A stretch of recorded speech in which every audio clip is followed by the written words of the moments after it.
¿Qué tal, amigos? Muy buenas tardes. Ya estamos con su programa Alerta Ecuador, el cual ha venido siempre y sostendrá en todo sentido la preocupación, lo que pasa en el país. A ustedes, amigos, seguidores en todo el planeta, porque Alerta Ecuador se les ve en todo el planeta. Un saludo, un abrazo para nuestros seguidores. Estamos aquí con el economista Isidro Luque, que nos acompaña, la compañera Fátima, que también nos acompaña.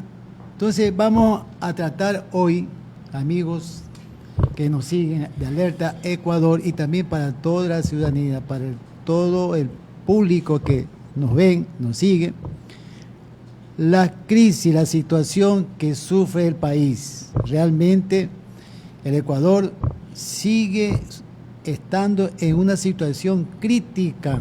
Es como un enfermo que está ahí y no se lo puede recuperar, aunque hay condiciones para hacerlo, pero parece que no hay intención de hacerlo por las autoridades competentes, en este caso el gobierno. Hoy vamos a tratar el tema: ¿el Ecuador podrá recuperarse económicamente para el año 2026? Que lo vemos sin el ánimo de ser negativo, pero como se viene actuando por parte de las autoridades, por parte del gobierno, parece como que la esperanza se queda. Y hay que hacer algo, en este caso la ciudadanía, en todos los sectores, para ayudar, coadyuvar que el país salga de esta situación. El Fondo Monetario Internacional, Fátima y economista Isidro, dijo que ha llegado a un acuerdo con el Ecuador para hacer un desembolso de 620 millones de dólares, que es el tercero desembolso, de los 5.000 millones de dólares que le ha prestado. Ya el Fondo Monetario le ha entregado al Ecuador 3.200 millones de dólares con este tercer desembolso de 620 millones que le va a dar. Entonces, esos recursos, esos préstamos que llegan al Estado, ¿a dónde van a parar? Cuando vemos que en el país el presupuesto general del Estado no alcanza, inclusive el presupuesto tiene un déficit de más de 5.000 millones de dólares, y no hay recursos para salud, se le rebaja. No hay recursos para educación, se le rebaja. No hay recursos para invertir en el país, para generar empleo, no hay. El país está completamente en quiebra, se puede decir. Entonces aprovechamos, Fátima, la visita, la invitación que le hacemos al economista Isidro Luque, para que nos explique él, desde el punto de vista que es un analista económico, político y social, cuáles son las políticas económicas que el gobierno debe hacer para superar esta crisis. Gracias por su presencia aquí, economista. Muchas gracias, buenos días, economista. Adelante. Gracias, buenos días. Es muy grato, como siempre, atender su invitación y compartir mis modestos criterios sobre los temas que se plantean. Hay que partir del carácter de los últimos gobiernos, del cual el gobierno actual es continuador. Hace muchos años ya, desde el año 2017-2018, el Ecuador ha ido abandonando paulatinamente aquel Estado que de alguna u otra manera beneficiaba a la sociedad en su conjunto. Es decir, benefició a la banca, el gobierno de la década a la que muchos se refieren, benefició... ¿Usted se refiere a la década ganada? Yo no sé si se ganó o se perdió, pero es una década vivida con muy buenas experiencias. Se benefició en buena medida en materia de derechos y equidad a muchos colectivos y a muchos sectores de la sociedad. Se impulsó, aunque luego se vició, se minó la seguridad social en este país. La producción, las empresas públicas llegaron a un nivel importante de desarrollo. los servicios públicos tenían un nivel de calidad bastante superior a la precariedad que hoy vivimos. Y de manera general, en esa década, en ese tiempo, había un modelo que consideraba a la sociedad en su conjunto como titular de muchos derechos. Derecho a la educación, derecho a la vida digna, derecho a la vivienda, derecho a la seguridad, una completa y total batería de derechos. Hoy, el gobierno que tenemos cambió radicalmente ese enfoque, con muchos argumentos que se los puede discutir, pero ese enfoque cambió y privilegia al sector oligárquico de esta sociedad. Sector oligárquico que está expresado en unos pocos grupos económicos, a la cabeza la banca y los agroexportadores de este país. Y el resto de la sociedad estamos viviendo la precariedad en que vivimos y que la podemos comentar. Entonces, un gobierno de estas características no puede sino emitir, plantear, crear políticas públicas en ese sentido. Y lo que nos toca a las grandes mayorías de este país es presionar, resistir y reclamar por otro tipo de políticas públicas. El gobierno actual privilegia el pago, los compromisos financieros internacionales sobre todas las cosas, incluso sobre la vida de los infantes, sobre la vida de las mujeres, sobre la vida del trabajador común. Eso le importa un comino a este gobierno. Y leyendo los diarios, escuchando los noticiarios, nos podemos dar cuenta de aquello. Un ejemplo, en una provincia de la Amazonía, un infante murió y se le entregan como cualquier paquete a la madre el cadáver de su pequeño hijo. Eso es inhumano y eso es solo la expresión de este tipo de política, de este tipo de enfoque de gobiernos como el que tenemos, que realmente privilegia a un sector muy, muy reducido de la sociedad. Economista, el Fondo Monetario Internacional indica que el Ecuador ha cumplido con todos los requisitos con el préstamo que se le ha hecho al Ecuador de 5.000 millones de dólares, de los cuales ya le han dado 3.220 millones.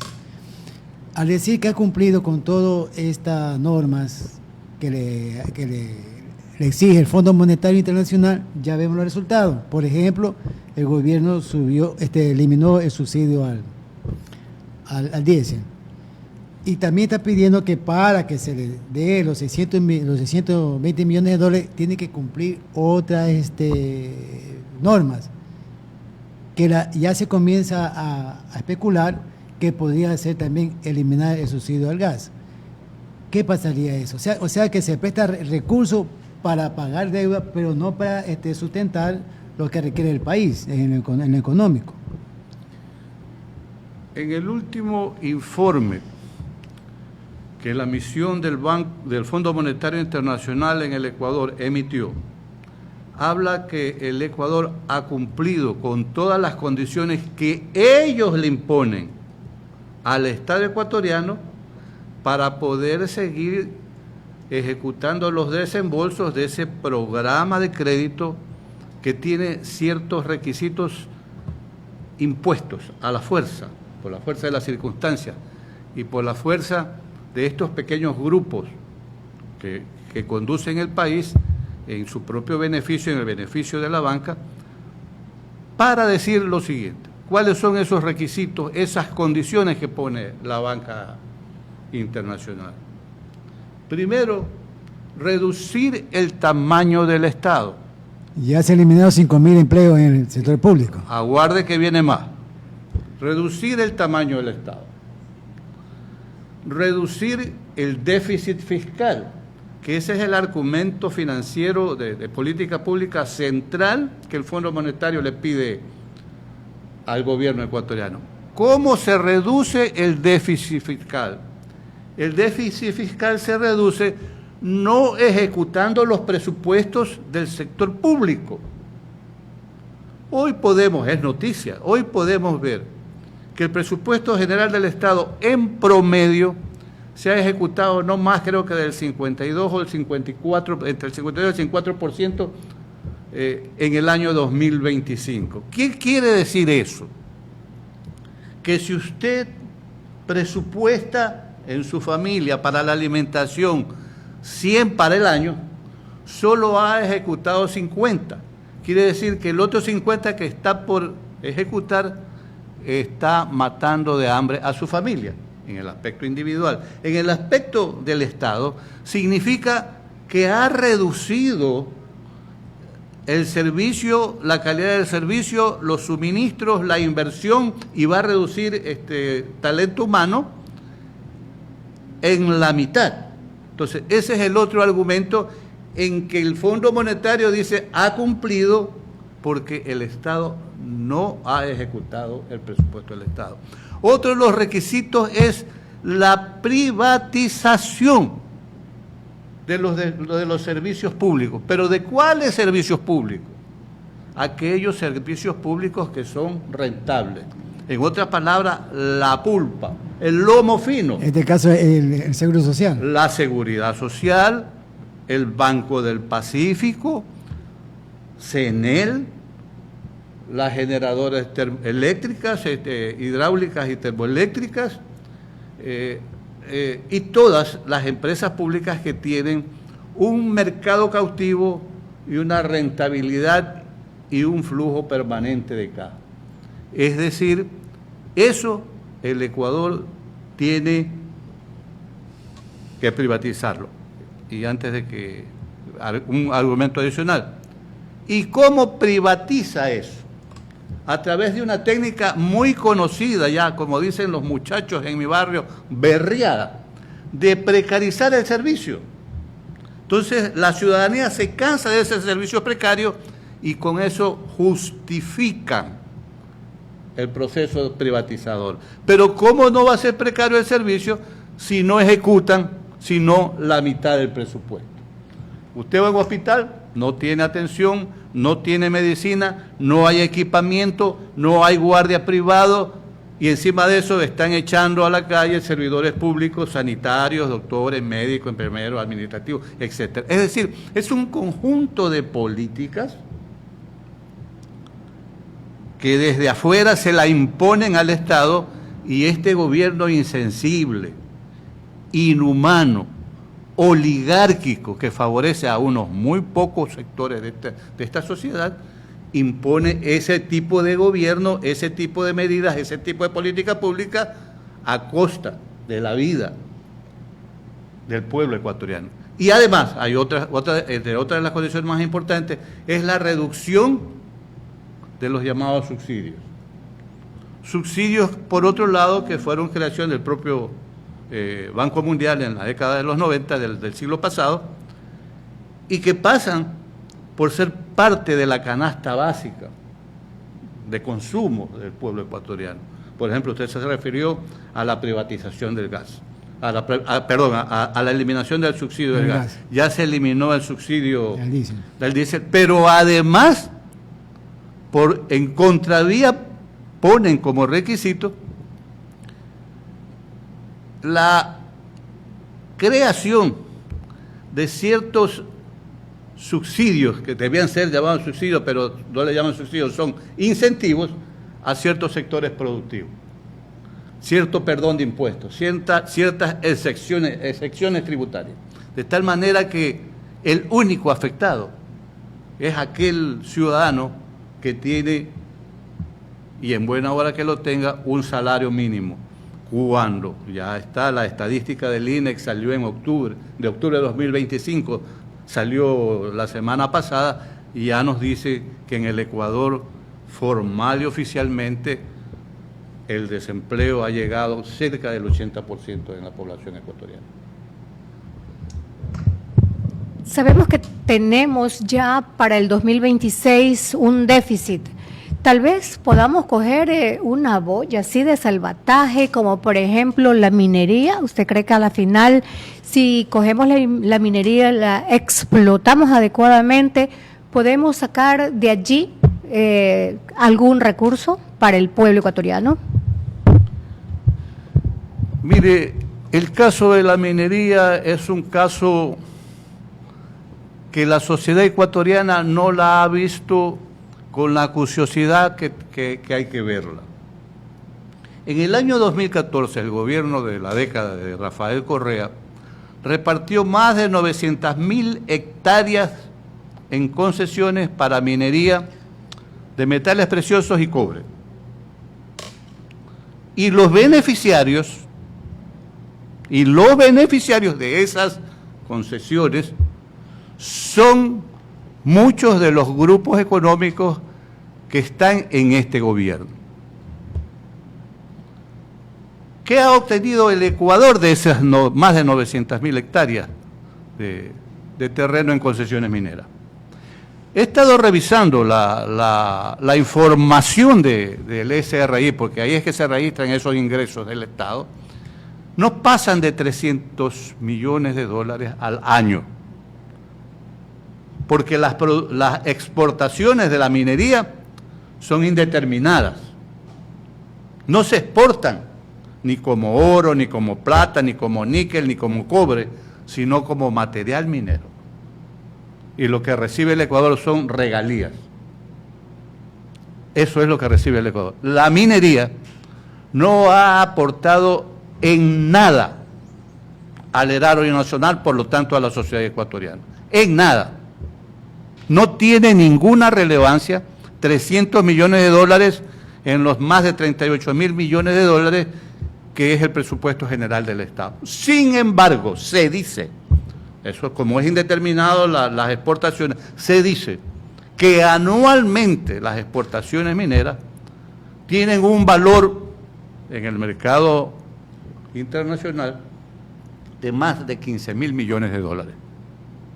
Imagínese usted, 15.000 millones de dólares, si esa cifra es cierta, no puedo asegurarlo. Si esos 15.000 millones de dólares de exportaciones de los productos mineros se exportaran, ¿cuántos millones de dólares entrarían en materia de impuestos, en materia de tributos, en materia de tasas para resolver, para mitigar el impacto que la minería tiene en el medio ambiente, en la naturaleza, en el agua, etcétera, etcétera? Entonces, es realmente irrelevante y la minería debía ser uno de los brazos que sostenga la economía del país. Sin embargo, eso es una ilusión.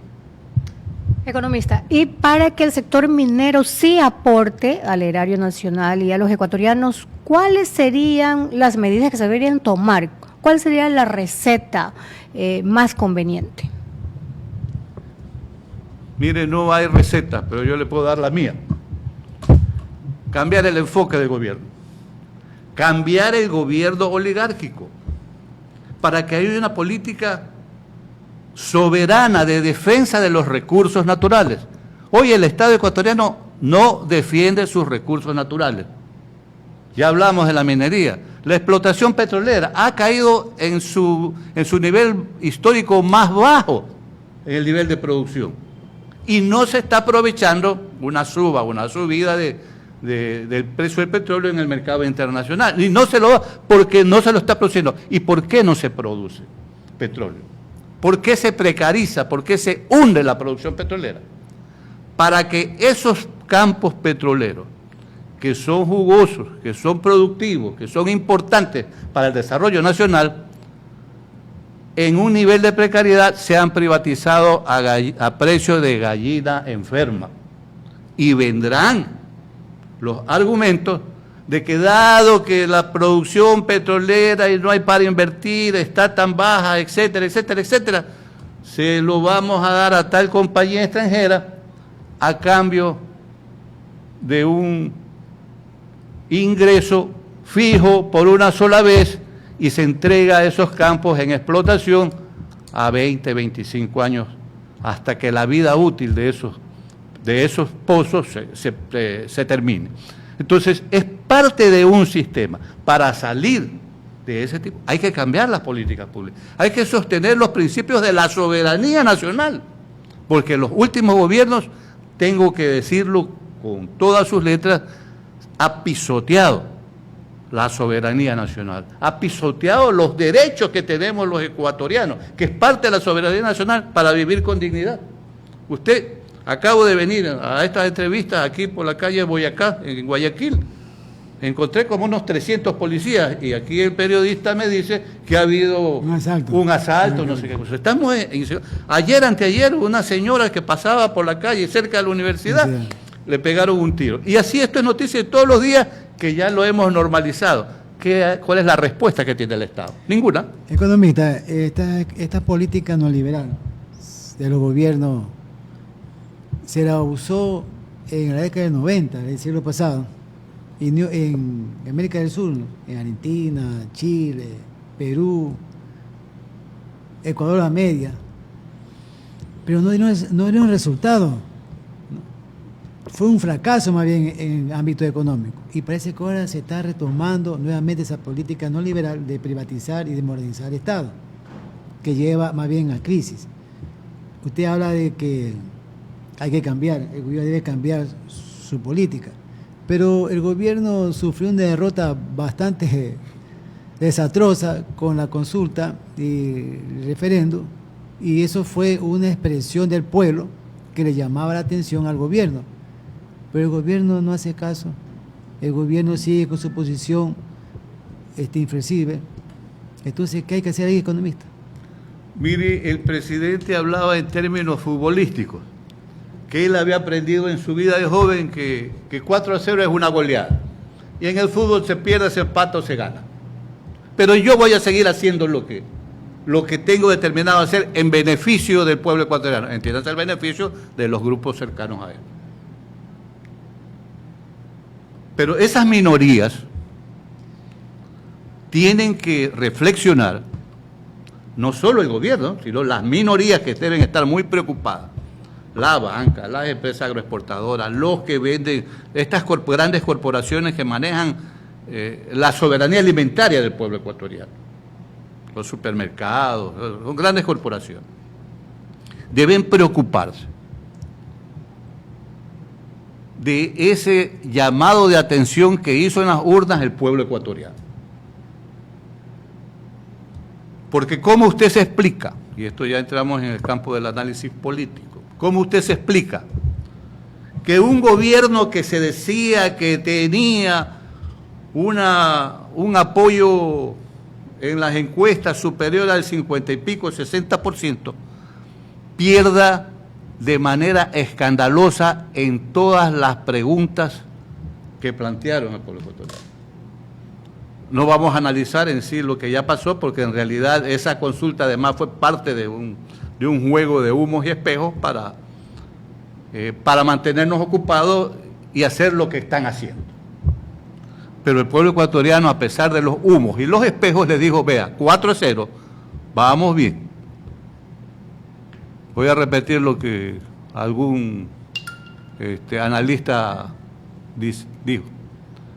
Guárdese aquellos que creen que manteniendo con hambre al 50% de la población van a vivir bien, porque el otro 50% no va a poder dormir bien. Imagínese usted que en la arrogancia del poder, en la arrogancia de este gobierno, imponga, como parece que lo va a hacer, la eliminación del subsidio del gas. Imagínese usted lo que se viene en materia de agitación social, de intranquilidad. Y a eso sume la inseguridad, la falta de empleo, la falta de consumo, la precariedad de los servicios. Esto es el caldo de cultivo para un desastre nacional. Sume aún más la inestabilidad que hay en la región. Hoy que el gobierno del norte amenaza con entrarle a cañonazos a un país hermano, a Venezuela, y Colombia que está en fila porque le sigue, y Brasil si se mete también le da. O sea, súmese todo eso y tenemos un cóctel explosivo que nosotros, los que hacemos reflexión, opinión, análisis, debemos alertar al gobernante, a los políticos, a la comunidad, a la familia, de este tipo de cosas para buscar la salida adecuada para obtener una vida llevadera más o menos digna. Economista, el presidente de la República elevó el IVA con el fin de poder sacar recursos y sustentar la guerra interna. Pero la guerra interna ha sobrepasado y está más feroz que el año pasado, que asumió el presidente. Ya tiene que el presidente este mes decidir si baja el IVA o continúe el mismo nivel del 15%. Hay colegas suyos, economistas, que ellos dicen que es imposible que se baje el IVA porque el presupuesto del Estado está en crisis, con un déficit de más de 5.000 millones de dólares. Entonces, ¿para qué seguir pagando IVA si igual seguir la guerra interna? Parece que la delincuencia va ganando la guerra. No hay presupuesto para educación, para salud, ni para trabajo, ni para nada. Entonces, ¿qué hay que hacer en ese sentido? ¿Sería posible que se siga con el IVA o se le baje el IVA? Mire, la empresa,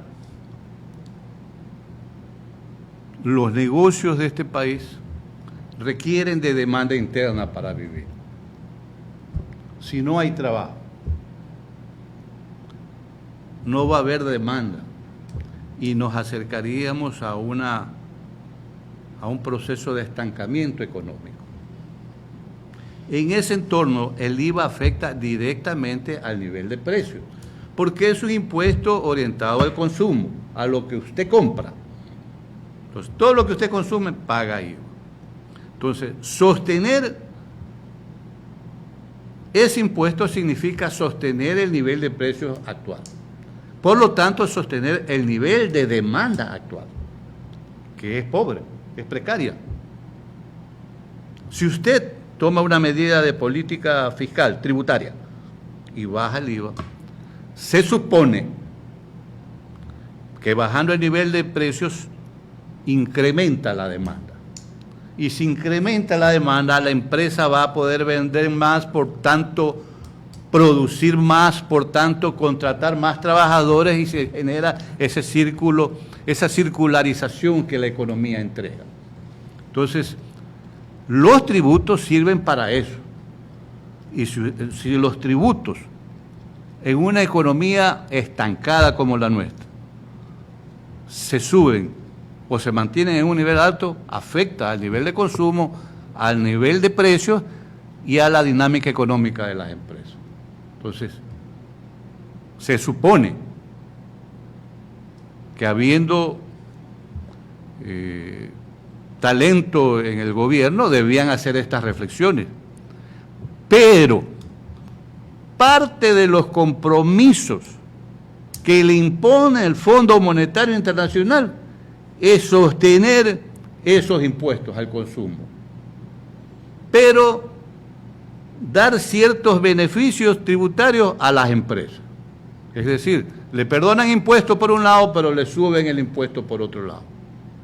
Entonces, el IVA, cuyo argumento fundamental es una guerra interna inexistente, porque guerra son ejércitos enfrentados, y aquí no hay ejércitos enfrentados, aquí es delincuencia que se ha tomado los estamentos del Estado, incluso de las Fuerzas Armadas, de las Fuerzas Policiales, y que tratan de combatir en una aparente guerra, resolver el problema de la seguridad de la sociedad. Pero guerra interna no existe, eso es una ficción, eso es un argumento propio de gobiernos mediocres como este. Regresando al tema tributario, si los tributos bajan, la demanda interna crece. Crece el consumo, crece el trabajo, crece la empresa. Y por lo tanto la empresa al generar más paga más impuestos. Pero no, tenemos la camisa de fuerza impuesta por el Fondo Monetario Internacional de perdonar impuestos a los ricos, pero cargarle la mano al consumidor en materia de impuestos. Y esa es una receta de la que tenemos que salir, porque esa receta, la única receta que nos salva de eso es mantener una política soberana, con regulaciones, con ajustes, con todo ese tipo de cosas que la vida le impone, pero no someter la vida nacional a los intereses de la banca privada. Entonces, para mí, eso debía bajarse el IVA para que el consumo y la economía se dinamice. De otra manera, seguiremos yendo hacia un proceso de estancamiento. Que dado que no hay consumo, y esto es un comentario adicional, que dado que no hay consumo, los precios están represados.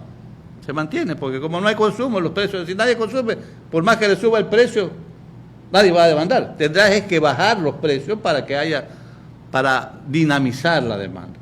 Pero la otra forma de dinamizar es que haya empleo, que haya salario, que haya circularización en la economía, no estancamiento. Economista, ¿cuáles serían los sectores que son más susceptibles de facilitar empleo a los ecuatorianos y para que esto suceda, qué medidas se deberían adoptar? Oiga, usted me da una responsabilidad tremenda. Ojalá sus palabras me entreguen la posibilidad real de lo que yo propongo, lo ejecuten por lo menos en el 1% de lo que yo voy a proponer. Bajar impuestos. Bajar impuestos. Por ejemplo, ¿qué impuestos prioritariamente deberían bajarse? Mire, el impuesto a la renta debe ser subido. El impuesto al consumo debe ser bajado. El impuesto a la agroexportación debe mantenerse siempre y cuando esa actividad genere ingresos tributarios al país. Pero sabemos que la agroexportación, que tiene muchos beneficios tributarios, tiene una contribución muy baja al erario nacional. La minería. Yo tomaría medidas de auditoría de todos esos procesos y haría que declaren lo que se exporta en materia de minería metálica. Hay una experiencia en los países de África Occidental, que son los mayores productores de oro del mundo, pero su reserva de oro es la más baja del planeta. ¿Y quiénes tienen las más altas? Los países que colonizaron eso. Francia, por ejemplo, no tiene 1 metro de mina de oro y es la que más grandes reservas de oro tiene como país en sus bóvedas. ¿Y de dónde la saca? De los países pobres. Lo mismo ocurre acá. ¿A dónde se está yendo todo ese potencial minero? Ni siquiera lo sabemos, no lo hemos cuantificado. Esos 15.000 millones a los que me refería es una apreciación subjetiva de algún analista entendido en la materia, pero no hay un elemento real, porque estoy seguro que nadie va a exportar ese material minero si no vale. ¿Para qué van a exportar eso? Nadie me puede argumentar, no, pues es un río que... No. Están exportando el lomo fino y allá quedará el resto para el pobre Estado ecuatoriano. Entonces, hay muchas cosas que se pueden hacer. Hay que mejorar los servicios públicos.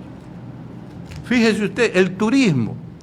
El país ha caído en una pendiente tremenda de los flujos turísticos que existían por los problemas de seguridad. Si no hay seguridad, ¿de qué turismo vamos a hablar?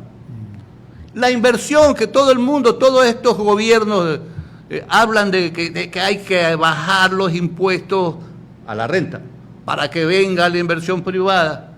No viene, no ha venido, no hay aquí. Pero sin embargo, economistas, el presidente de la República anda en viaje a diferentes países tratando de buscar esta inversión extranjera, llegando a acuerdos comerciales para que vengan a capitalar al país y pueda rentabilizarse. Vienen capitales para esas actividades económicas jugosas, que generalmente están en manos de los grupos económicos que están en este gobierno. Esas inversiones extranjeras no van a promover el empleo, le aseguro, porque la cantaleta de la inversión extranjera la vengo escuchando desde los años 80, y la única etapa donde el empleo subió, fue cuando el Estado impulsó una potente inversión en empresas públicas, en vialidad, en servicios, etcétera, etcétera, que es parte de lo positivo de la década a la que usted se refería. Pero después han venido cientos de inversionistas extranjeros que han pasado por aquí, se han ido llevando su parte y se fueron. Y a la economía y a la sociedad ecuatoriana no se la ha beneficiado. La década ganada, Ecuador es como Polito Vaquerizos, el eterno perdedor.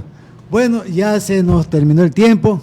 Agradecemos aquí al economista Isidro Luque, analista económico, político y social, que nos ha dado una ilustración en el campo de la economía que se requiere que el país la tenga para tener una idea de lo que sucede y lo que hay que hacer para salir de esta crisis. Gracias, economista. A la orden. Será hasta una próxima oportunidad que estaremos nuevamente con ustedes, con Alerta Ecuador. Fátima. Muchas gracias por estar aquí con nosotros y agradecemos mucho al economista Isidro Luque porque nos ha orientado mucho en diversos temas con respecto a la economía y a la sociedad. Muchísimas gracias, economista. Gracias, un abrazo.